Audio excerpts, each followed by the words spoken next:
তারেক রহমান আমি দেখছিলাম যে তিনি তার মায়ের কবরে মাটি দিচ্ছেন এবং আপনি কি দেখছেন সব শেষ?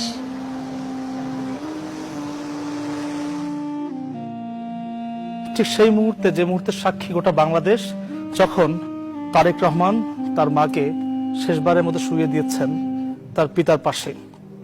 এই যে মুহূর্ত, এই মুহূর্তে কিন্তু তার একার জন্য নয়, গোটা দেশবাসীর জন্য এক শোকাতুর মুহূর্ত। আজকের এই কুয়াশার চাদর ঢেকে যে চাদরে মুড়িয়ে তাকে কবরে শায়িত করা হলো, যে রাষ্ট্রীয় সম্মানে ভূষিত করা হলো বেগম খালেদা জিয়াকে, সেই মুহূর্ত কিন্তু আসলে সত্যি সবার জন্য বেদনা বিধুর। দেখতে পাচ্ছেন প্রিয় দর্শক যে তারেক রহমান তার মাকে শুয়ে দিচ্ছেন এবং সেই বিষাদ সিন্ধুর মাঝে দাঁড়িয়ে আছেন তারেক রহমানের স্ত্রী ডক্টর জোবাইদা রহমান, তার কন্যা, তার স্বজন সহ তার দলের নেতা কর্মীরা, একই সাথে শুভাকাঙ্ক্ষীরা। ঠিক আরেক পাশে দাঁড়িয়ে আছেন রাষ্ট্রীয় গুরুত্বপূর্ণ ব্যক্তি এবং বিদেশ থেকে আগত অতিথিরা।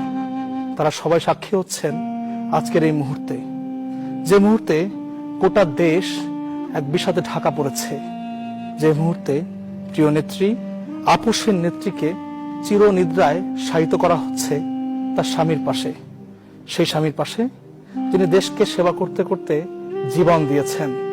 আর তার জীবন দেওয়ার পরেই দেশের হাল ধরেছিলেন তার স্ত্রী, এক সাধারণ গৃহবধূ। এবং সেখান থেকে কবে যে তিনি দেশের আপসীন নেতৃত্বে পরিণত হয়েছেন, সেই সাক্ষীটি আমরা সবাই জানি, সেই মুহূর্তকে আমরা সবাই দেখেছি। আমাদের পূর্বপুরুষ থেকে শুরু করে আমরা সবার কাছে শুনেছি যে বারবার তিনি চপাটাঘাত করেছেন স্বৈরাচারের মুখে, বারবার তিনি দাঁড়িয়েছেন গণতন্ত্রের পক্ষে। আর তাই তো সেই আপসীন নেত্রীকে আমরা আপসীন বলে অভিহিত করেছি। আজকে সেই নেত্রীর চিরবিদায়। এই যে মুহূর্ত, নতুন রিন গভীর থেকে পরিষ্কার করে কাপড়কে রাখে নতুনের মতো উজ্জ্বল। নতুন রিন অ্যাডভান্স পাউডার।